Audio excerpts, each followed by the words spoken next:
Greetings, everyone, and welcome again to Shepherd's Voice magazine. Got my glass of water, another red shirt, pink shirt, whatever color this is.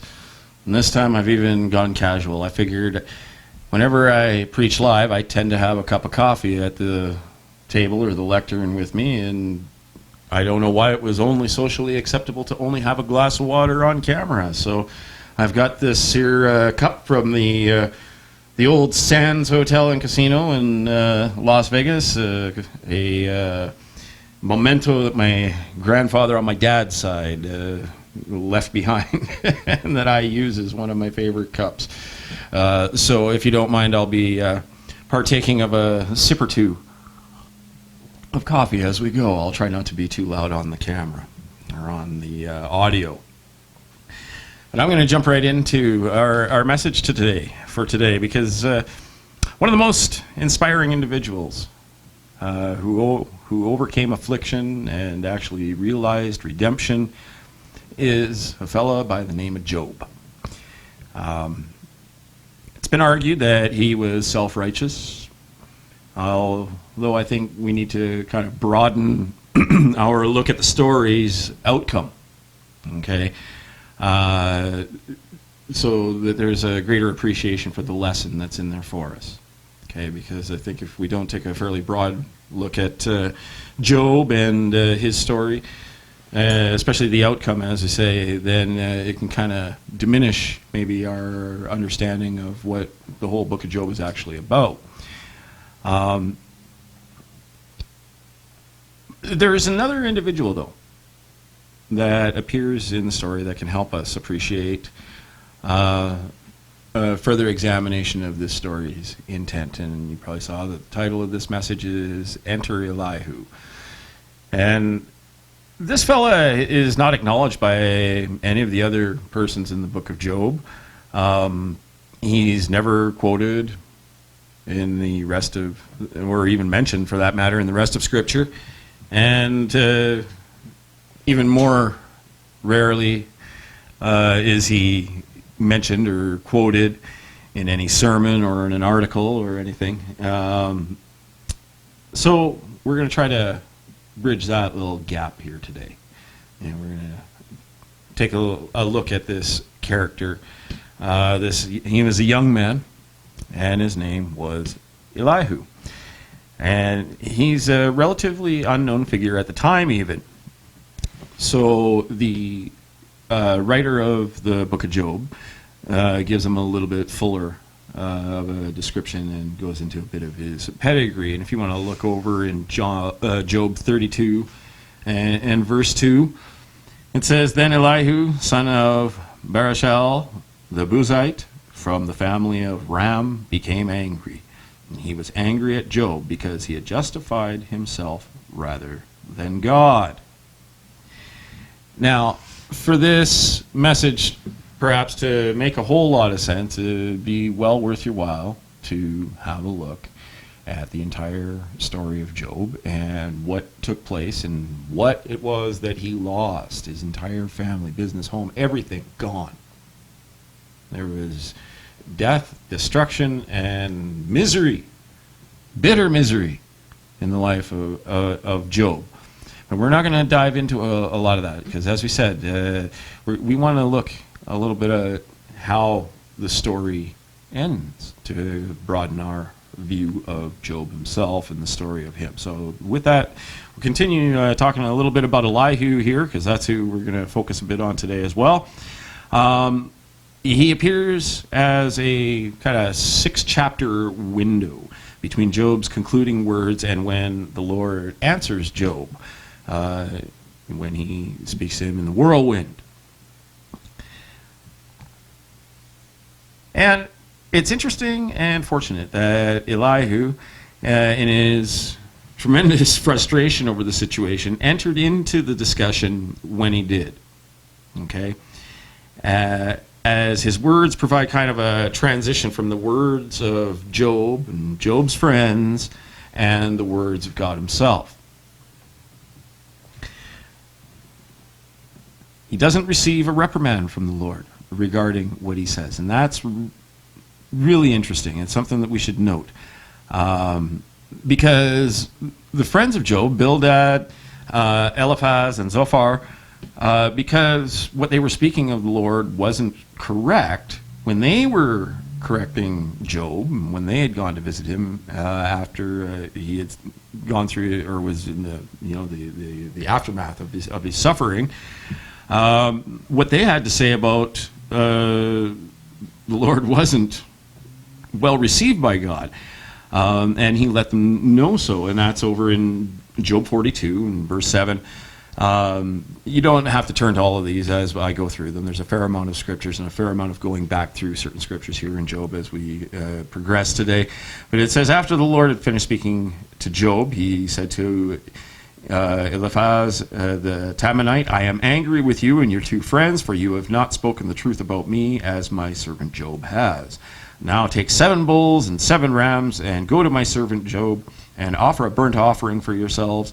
Then my servant Job will pray for you. Now I will surely accept his prayer and not deal with you as your folly deserves. For you have not spoken the truth about me as my servant Job has. Now, this is some pretty strong language that is being leveled at these 3 friends of Job. And at Eliphaz, to be sure, because he seems to be taking the brunt of it. But God is saying, "I'll accept Job's prayer about you, but you yourself and how it's worded here, you as your folly deserves." Seems to me that God was not too thrilled with the way that he had been described or spoken about by these guys. And we'll get into a little bit of that as we push through here as well, because what they had to say in comparison and in contrast to what Elihu had to say about God, on top of Job as well, was the difference was quite remarkable. And of course, this fellow Elihu, he's not without his critics. Okay, any expositor of the Word of God seems to be with a target on their back, so that should seem as kind of natural. And there are times, I guess, when he has come across as conceited. And you can look at Job 33, verses 1 to 3. Again, don't turn there. I'll read this one for you. Verses 1 to 3, it says, "But now, Job, pay attention to my speech and listen to all my words. I am going to open my mouth. My tongue will form words on my palate. My words come from my upright heart, and my lips speak with sincerity what they know." So, I mean, he's being fairly condescending at the very least. I'm going to open my mouth, and my tongue will form words on my palate. He's, for a young fella, he seems to be talking to Job in almost a kind of paternalistic manner. So yeah, there's room for discussion when it comes to Elihu, that he may have been a little full of himself. But again, we have to look at the silence of God on this, as we've noted numerous times in our messages. And when the Bible is silent on things, and that's actually something to pay attention to. Just to kind of further the point here, Job 36, 1 to 4, it says, "Then Elihu continued, saying, 'Be patient with me a little longer, and I will inform you, for there is still more to be said on God's behalf. I will get my knowledge from a distant place and ascribe justice to my Maker. Indeed, my words are not false. One who has complete knowledge is with you.'" So again, he's not short on credit for himself in what he at least he thinks he knows. All right, but suffice to say, he did know what he was talking about more than what he didn't. Okay, and we can kind of throw that out there as a bit of a spoiler alert as we move along here.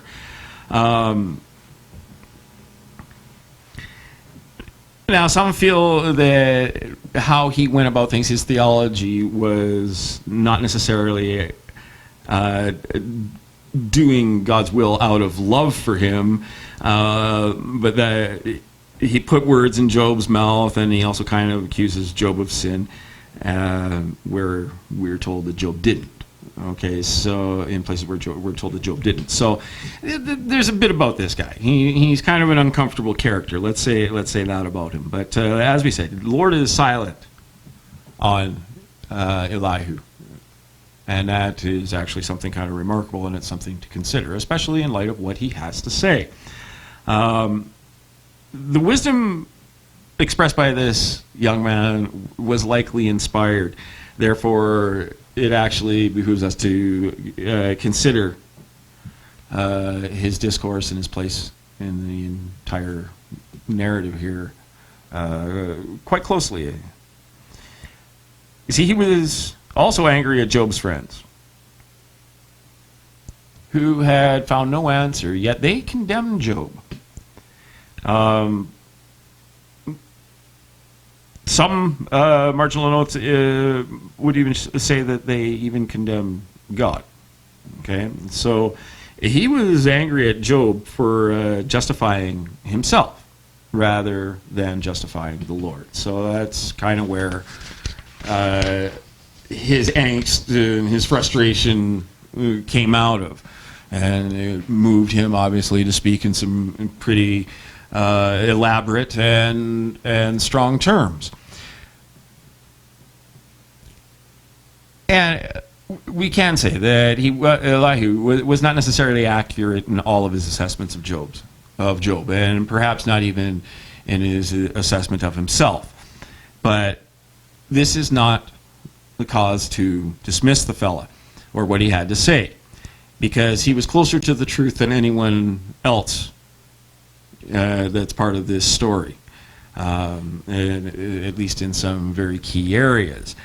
So let's look at what happened with Job's friends there, because they first came to see him, and from afar off, they had this horrible scene of Job. He was unrecognizable, okay, in the condition that he was in. And that's Job 2. We can look at verse 11. We'll start there. It says, "Now when Job's three friends," it names them all again. I'm not going to go through that all again. It's too much of a mouthful. But when his three friends heard about all of his adversity and what had happened to him, each of them came from his home. They met together to go and sympathize with him and to comfort him. Verse 12, "When they looked from a distance, they could barely recognize him. They wept aloud, and each man tore his robe, and they threw dust in the air, and they each threw dust on their heads. So when they sat on the ground with him 7 days and 7 nights, they didn't speak a word to him, because they saw that his suffering was very intense." So they were aware that there was some serious pain going on inside of Job at this time. And as I said, if you read of everything that happened to Job, you can see why a person would be kind of down about this. He suffered some great loss. But of course, even in there needs to be correction sometimes. And that's, a correcting of the course. And that's what takes place here. You see, their care for him didn't translate into anything terribly helpful for him. And mostly it was because what they had to say kind of fell short of what the situation actually was. And they couldn't relate to what he had gone through. They couldn't relate to his loss, and they were unable to relate really to the bitterness of it and the bitterness that he was experiencing. When it says that they were throwing the dust in the air, this is agitation, at what they had seen. And then when they sit with him, they didn't have a lot to bring to the table, to use the vernacular. And in fact, in the midst of his struggle, they actually bring more accusations at Job. Okay, and so this is part of the reason for Elihu being quite angry with them when he comes on the scene. So they presented God, though, as judge only. And in there becomes illuminated the problem that God had with them, is that they presented him as judge only. And that adversity is limited to only being a result of sin.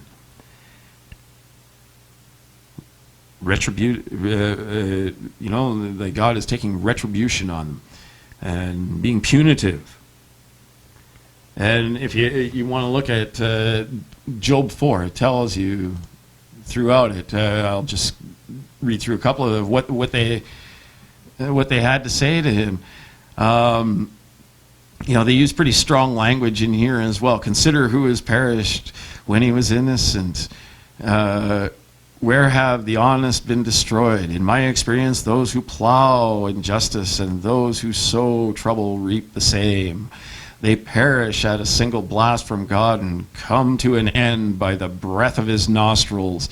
The lion may roar and the fierce lion growl, but the teeth of the young lions are broken, and the strong lion dies if it catches no prey, and the cubs of the lioness are scattered. So they're using this very colorful language, and they're bringing accusations to Job in his time of probably being at his weakest. At least I'm sure he felt that way. So not that absolutely everything they had to say was wrong, okay? In some sense, they were kind of proverbial. But it's tough to use them to kind of, if you were going to try to quote them for the purpose of edification.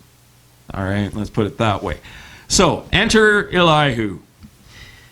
He appears to argue along the same lines as the three friends of Job. But suddenly, as you're reading it, you'll find some distinct differences begin to show up.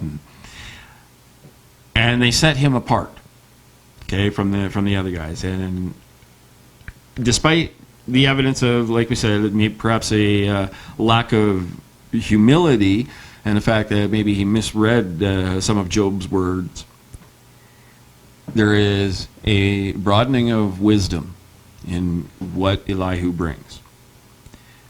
Like we said, Job's three friends presented the Lord as judge only, and that was not taken well at all, because that's a very, very narrow interpretation of the Lord's character.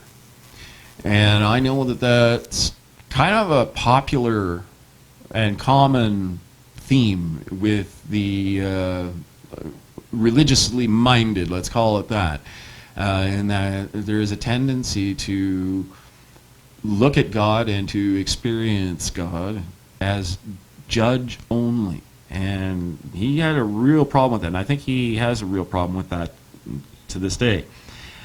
And you see, what Elihu did differently here is he presented God as not just judge, but also as a teacher. Okay, and there is a distinct difference there, obviously. And he describes God in terms that suggest that he had a more realistic and perhaps a fuller understanding and realization of who and what God is, and understanding of his nature. See, he emphasized the positive aspect of God. And he emphasized his sovereignty, his greatness. So to kind of summarize what Elihu's message actually was that he was telling Job in no uncertain terms, he says, God is speaking through me. I may be young, but I speak on his behalf. And that's throughout chapter 32 and in chapter 36 and verse 14. But he also highlighted that God is gracious, and I'll just give you some of these that you can read on your own. That God is gracious. You can find that in Job 33.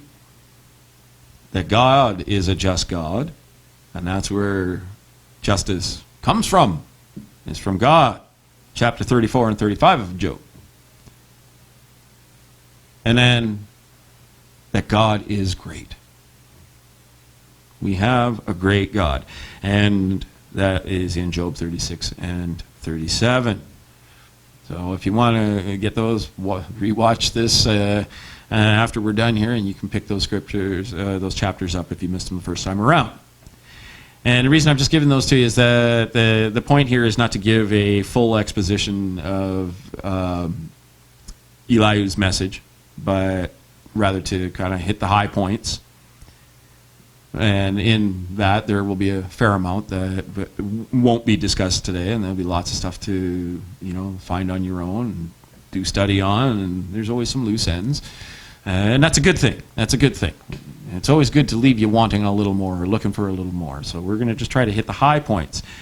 But if we wanted to look at chapter 33, they'll kind of use these chapter 33, 34, 35, and 36, 37 as kind of points as we move along here. And that first message that Elihu brought to bear was that God is gracious. You see, he brought to the forefront that Job seems to have claimed that he was pure and innocent, yet still counted himself as God's enemy. And that's Job 8 and verse 11. And that's not quite accurate. Nevertheless, Elihu proceeded to answer Job on that basis. We can get into why that's not 100% accurate at a later date, but this is what Elihu answers Job with. He says, and this is Job 33, beginning in verse 13. It says, why do you contend with him? For he does not give an accounting for any of his words. This is something we were talking about a few weeks ago. We said God doesn't have to explain himself. For God may speak one way or in another, yet man does not perceive it. God can speak in a dream and a vision in the night, when deep sleep falls upon men while slumbering on their beds, when he opens the ears of men and seals their instruction. In order to turn man from his deed and conceal pride from a man, he keeps back his soul from the pit and his life from perishing by the sword.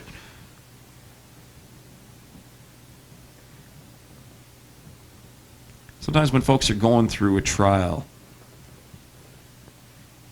there's a reaction or a mode that can translate or look a lot like self-justification. And we can assume a victim mentality regarding a situation quite readily. It seems to be just kind of part of the human condition. And what happens there is that we kind of resort to reminding God and others about our obedience, and we try to interpret the matter with our current understanding. Now, we've dove into quite a bit of that on this channel. But as a purpose statement for Elihu, his intention was for Job to repent on the basis that he had not glorified God. And how many times have we heard that on this channel? You need to give God the glory. This is what was being brought to Job's attention.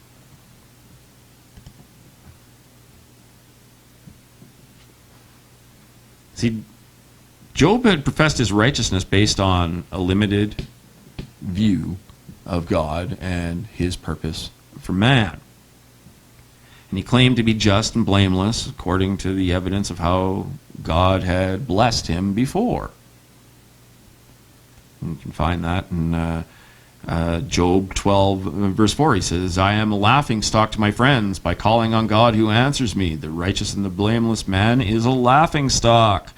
And he claimed not to have disobeyed God and treasured his words. 23, Job 23, 11 and 12. My feet have followed in his tracks. I have kept to his way and not turned aside. I have not departed from the commands from his lips. I have treasured the words from his mouth more than my daily food. And he maintained his own integrity. You can read that in verse 3 of Job 2. Then the Lord said to Satan, I have considered Have you considered my servant Job? No one else on earth is like him, a man of perfect integrity who fears God and turns away from evil. He retains his integrity, even though you incited me against him to destroy him for no good reason.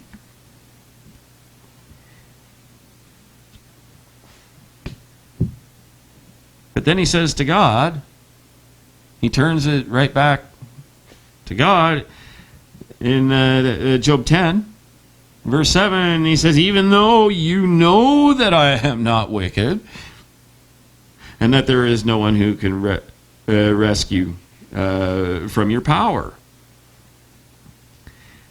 So,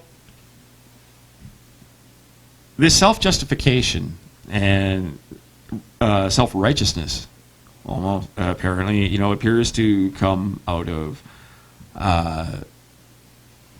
his current situation, his thinking, and his relation to his current suffering. So to Job, he knows he's not perfect, but he feels his suffering is not equitable.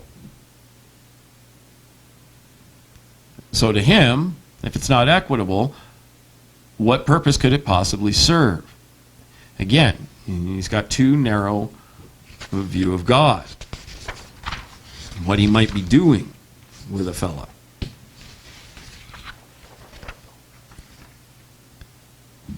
And therein lies Elihu's challenge. And it's a challenge to those who would minister and those who would be ministered to.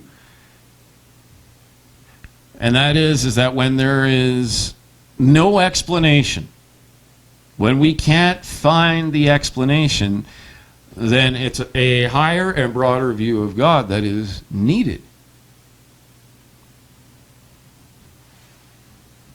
Because the explanation goes beyond an examination of the circumstance that we're in, that we may try to attribute our trials.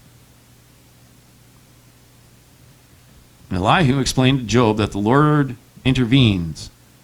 And he said it either through dreams, through suffering, or any other vehicle he chooses. And he intercedes to keep a person from going off into the deep. So going into the darkness or into the pit. So just because we already might be on a terrible trajectory, it doesn't mean that the situation might not get a little bit worse, because what comes worse, even though it might seem worse, if it's coming from God, it's likely to keep us from going completely over the edge. If you can follow what I'm saying. I hope you can.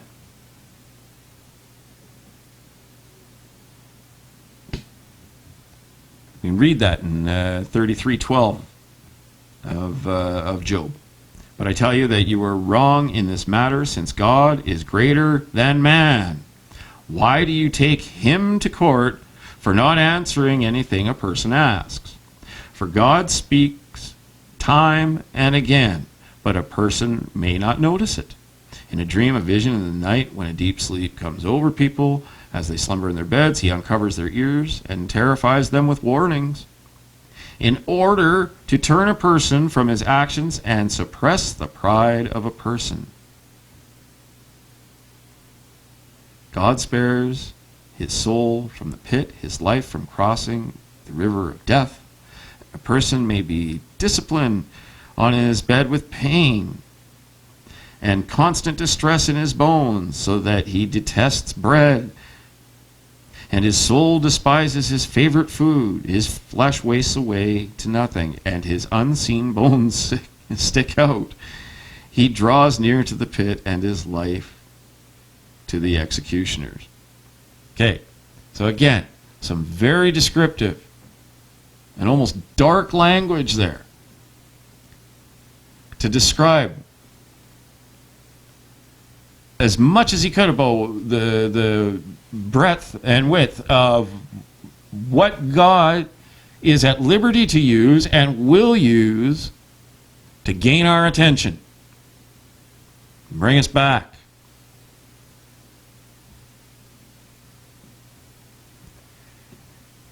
Then with perhaps a prophetic piece of insight, Elihu declares the salvation of the Lord through a mediator.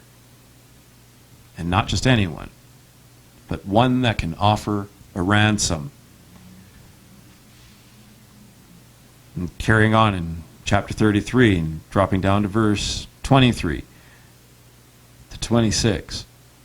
If there is a messenger for him, a mediator, one among 1,000, to show man his uprightness, then he is gracious to him and says, deliver him from going down into the pit. I have found a ransom. His flesh shall be young like a child's, and he shall return to the days of his youth, and he shall pray to God and delight in him. He shall see his face with joy, for God restores to man his righteousness. God restores to man God's righteousness. Okay?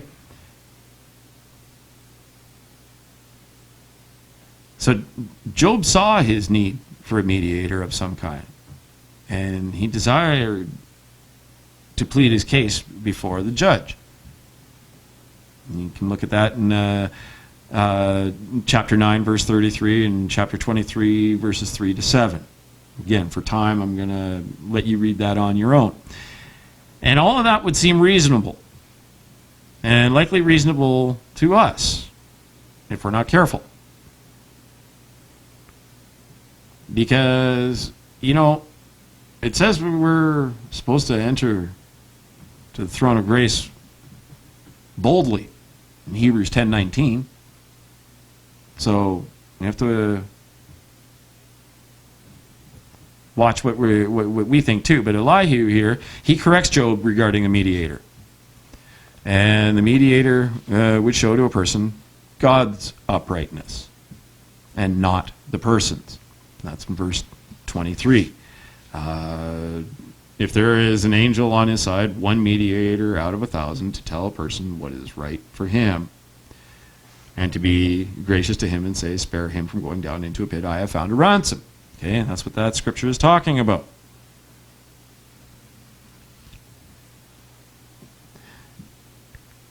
The result of this would be healing. And a restoration of the relationship. And you can really read about that in verses 25 and verse 26.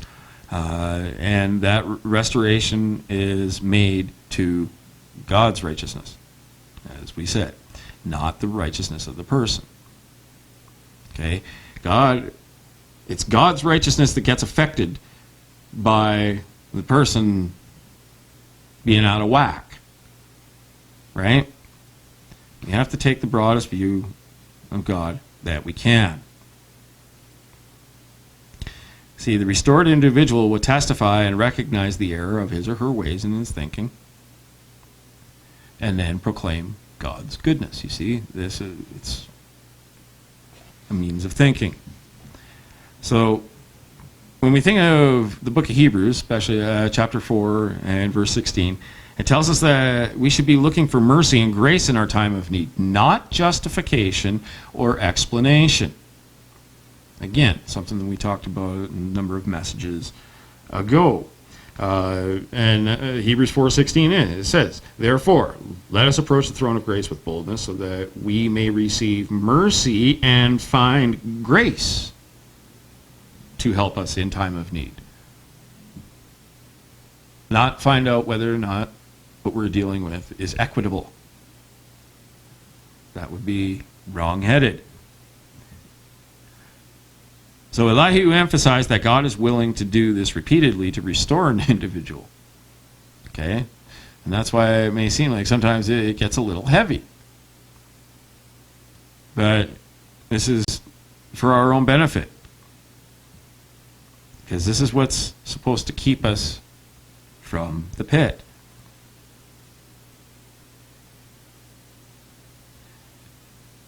And this was the problem with the message of Job's 3 friends, because they were telling him that it was he who had to initiate the road to restoration. Okay? And what Elihu was trying to get across is that God had already started that road to restoration via the suffering and so forth that Job was enduring. He was looking for a result here.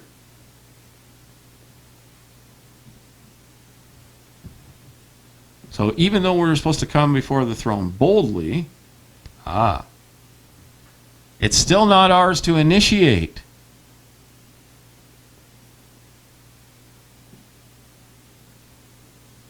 And that would be consistent with Scripture. You know, from the beginning. John 6:44. One of our favorites. If you've been in the Church of God circles for any amount of time, you've heard this one numerous times. 6:44. No one can come to me unless the Father who sent me draws him, and I will raise him up on the last day. So yes, we are told to come and confess. Repent of our transgressions. Bring ourselves and bring our petitions before the throne. But the process first began with God. Full stop. Which leads to the next point, is that God is just. God is just. And throughout chapters 34 and 35, Elihu defends God's justice. And he demonstrates his sovereignty and affirms that he has done no wrong.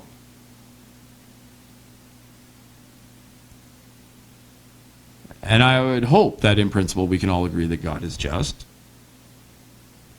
But as Jim brought up in one of his messages recently, you know, the part of what we leave with Jesus Christ sometimes is our frustration with him. And sometimes there can be this anger at God. And we'd be lying to ourselves if we said that we don't get frustrated. So I believe we do. And this was the case with Job. And I'm sure we've said something along the same lines as he did. Job 10:3 says, "Does it seem good to you that you should oppress, that you should despise the work of your hands and smile in the counsel of the wicked?" It's dramatic language. I mean, Job is feeling bad here, you know. And I guess it seems unfair. It seemed unfair to him. You know, he said, "Should not my labors be accounted for?" Elihu quoted him as saying that. "Should not my labors be accounted for?" It's in 29 and 31 of Job 9. It profits man nothing that he should delight in God. Job 34:9. He used some pretty dramatic language. He was down in his cups. And Elihu just spoke to the fact that God doesn't always provide relief. Just because the oppressed pray to him. It doesn't always happen that way. Job 35:9. Because of the multitude of oppressions, they cry out. They cry out for help because of the arm of the mighty. But no one says, "Where is God, my maker, who gives songs in the night, who teaches us more than the beasts of the earth, and makes us wiser than the birds of heaven?" And there he's quoting Psalm 42, verse 8. You know, again, not looking enough at the positive. You see, we know that God might not answer selfish prayers. We talked a bit about that on the last day of unleavened bread. So it's understandable that he was silent in response to Job's impatient petition. I'm sure it seemed at some junctures that he was really only praying so that the pain would stop, basically, right? And this wasn't what God was trying to get across. So Elihu counseled Job to wait, to be patient. Wait for his answer. Job 35:14. Although you do not see him, yet justice is before him, and you must wait for him. The whole timing thing is God's. He has to benefit in any transactional relationship that we have. He has to benefit because of our faith, and he has to benefit in this kind of a situation too. And benefit in that we can't look at him as judge alone or be impatient with him. He will act when he will act. And it's super easy to blame unanswered prayers on a lack of faith or a wrong motive. And certainly a wrong motive can have an effect. Absolutely. Absolutely. But that's not the only reason that prayers don't get answered. Sometimes God is wanting us to get back to him to figure out the issue. And that takes glorifying him for complete reliance on him. Because we might not ever fully resolve certain complications or troubles in our lives. We may not get closure. How about that? And what Elihu had to say about the matter might have seemed somewhat harsh. May have lacked compassion for Job or the overcomer. And certainly Elihu has his critics in this regard. You know, just the small amount that we've read of him, he came off pretty strong, like I said. But again, I think we need to look at how God is silent. Should give us some pause to consider.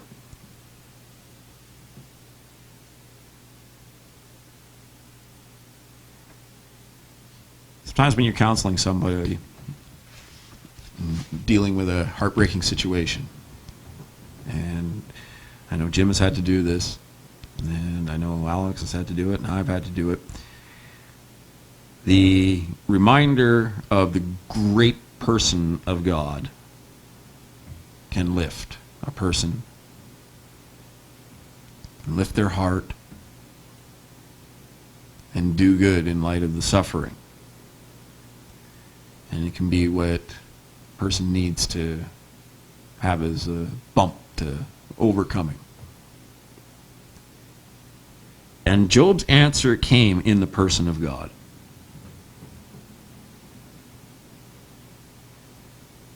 And Elihu's discourse appears to set the stage for God's arrival. Because God is great.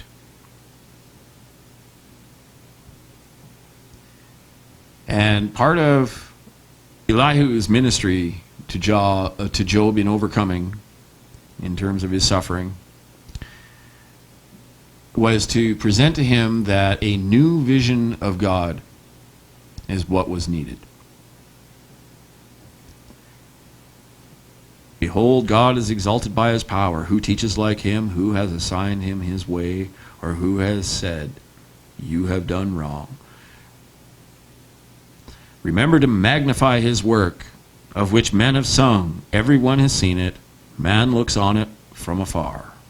That's Job 36:22-25. Remember to look at the greatness of God and to magnify his work.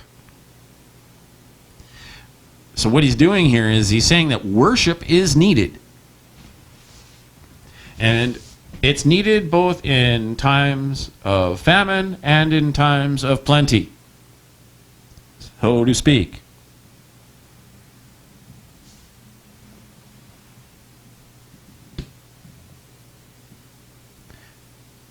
It's God's greatness and his sovereign use of nature that during Elihu's discourse on God and how he brought everything to bear, was trying to bring everything to bear with Job, he starts applying his words to Job. Okay? So in chapter 37, verse 14, we read, "Listen to this, O Job, stand still and consider the wondrous works of God. Do you know when God dispatches them and causes the light of his cloud to shine? Do you know how the clouds are balanced, those wondrous works of him who is perfect in knowledge? Why are your garments hot when he quiets the earth by the south wind? With him have you spread out the skies, strong as a cast metal mirror?" So what he's kind of saying here is that, saying to Job, is that if you're not able to explain God's command of the common occurrences in nature, how are you going to explain your case to him?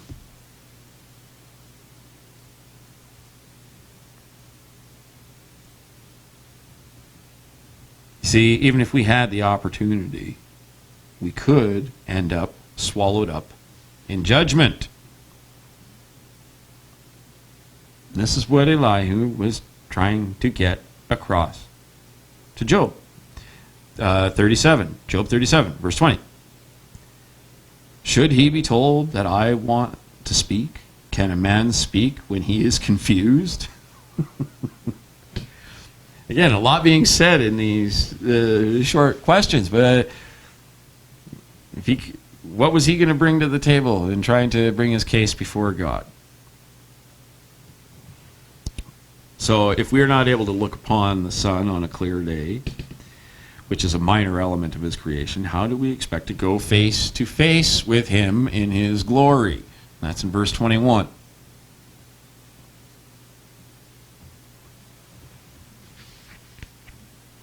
So he gives the answer. He brings the answer. We're looking for answers to some questions in our lives. Unresolved things. Other problems and occurrences. But if there was a man who needed an answer, it sure would appear to be Job.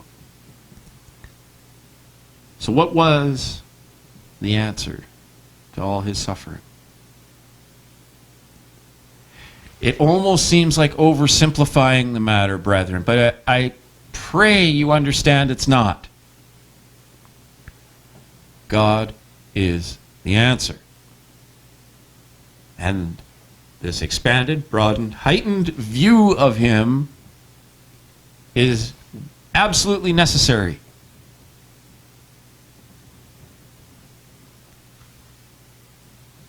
We might have all kinds of questions and clarifications that we want to ask God someday. And I know I was somebody who said that at one point. I remember talking to Jim when we were early on in our friendship. That I've got all kinds of questions. Boy, oh boy, one day when I meet God, I might want some answers. Foolishness. Foolishness on my part. It can be about anything. Doctrine, creation, genealogies, whatever. It doesn't matter. Because whether they're commonplace or especially special or unique to ourselves, we might feel that our questions really, really matter. And in all these things, many writers and commentators, preachers, they've offered up all kinds on this.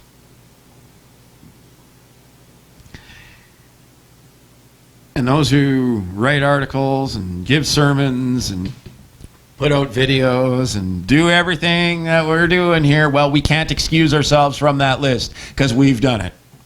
I've done it. Okay? You gotta try not to, though. You see, all of our questions are gonna flee. They're gonna go. They're gonna become nothing when we come in the presence of God. if we have the big enough view of who he is and what he is, we have to realistically think that when we get to that point where we're there, this stuff is not going to matter. Those questions, those uncertainties that we experience now,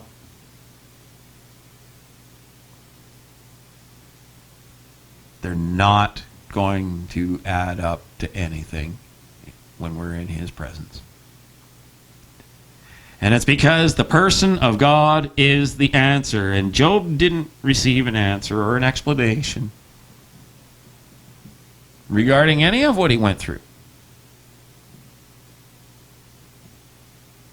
And it wasn't like God owed him one in the first place. But what Job did receive, and if we receive this, we need to be ever thankful for it, but it is revelation. This is why God is a teacher as well as a judge. He's not just a judge. Job 42, 5 and 6. I have heard of you by hearing of the ear, but now my eye sees you, therefore I abhor myself and repent in dust and ashes. The light went on. The message in Job is consistent with the gospel message. Jesus Christ embodies the truth, and the truth sets us free. We are free from the bondage of sin, from being controlled by fear, or any other bit of negativity that can be brought on by the confusions and the disappointments that we experience in our life. See, sometimes through suffering, we learn to let go of incorrect interpretations. And we can find new joy in God. Even when we feel like joy has been just sucked out of us completely, we can still find it. And that's why it's really important to not let a trial write the final chapter.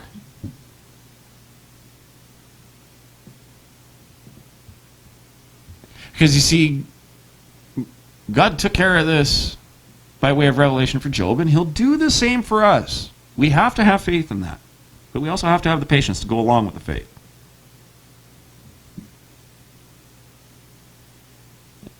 And it's not going to be a church, the opinions of people or institutions, or anything like that. That's going to write that final chapter, brethren. This is something that God's going to do. And that's one of those things that God will do if we have faith. That's where to use that.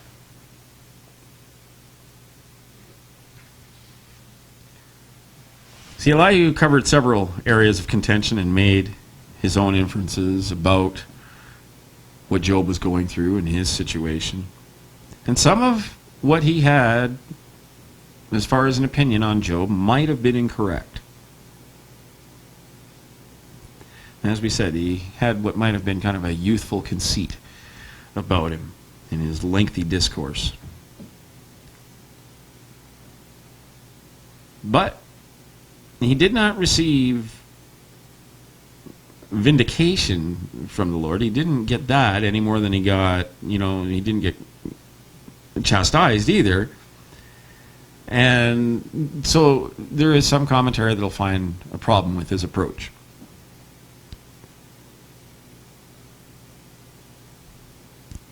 And perhaps he wasn't as empathetic as he possibly could have been. But I get the feeling that he felt that this was kind of an emergency. And maybe he did let the youthful conceit get the better of him at times, what he had to say.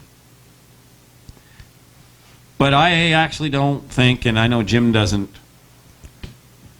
think, that there's any real criticism warranted.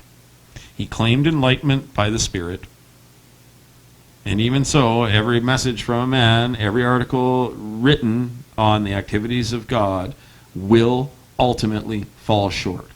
We're going to fall short in the magazine. We're going to fall short in preaching to you. We're going to fall short at any number of instances. But that's not always the point, and that's not always a reason to completely discredit somebody. And it would seem Elihu grasped this.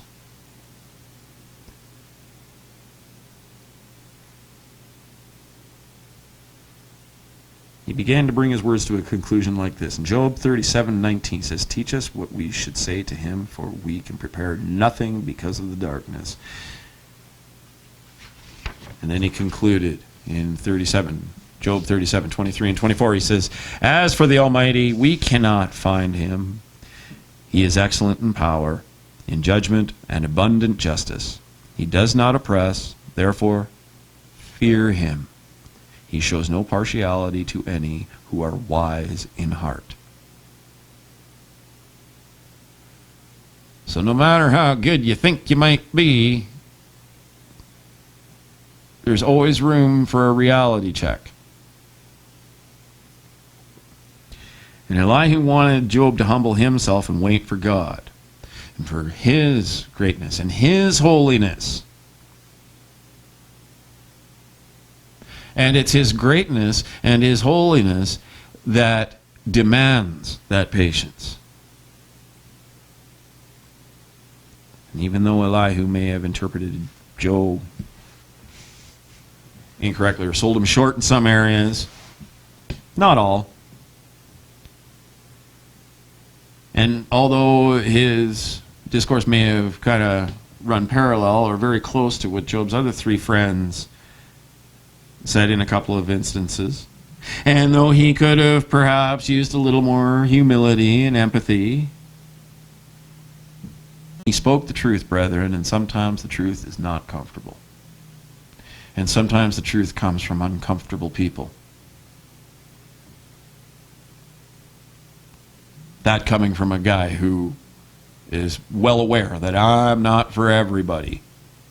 I get it. And I think Elihu got it. And I have every reason to believe Job understood this and got it in the end too.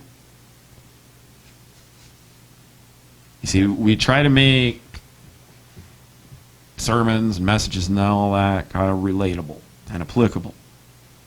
And do that as possibly, as much as possible.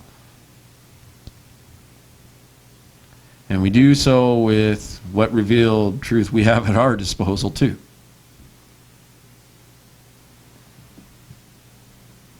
And we would be horribly inaccurate and disingenuous to the facts if we said that we had all the bases covered and absolutely everything right.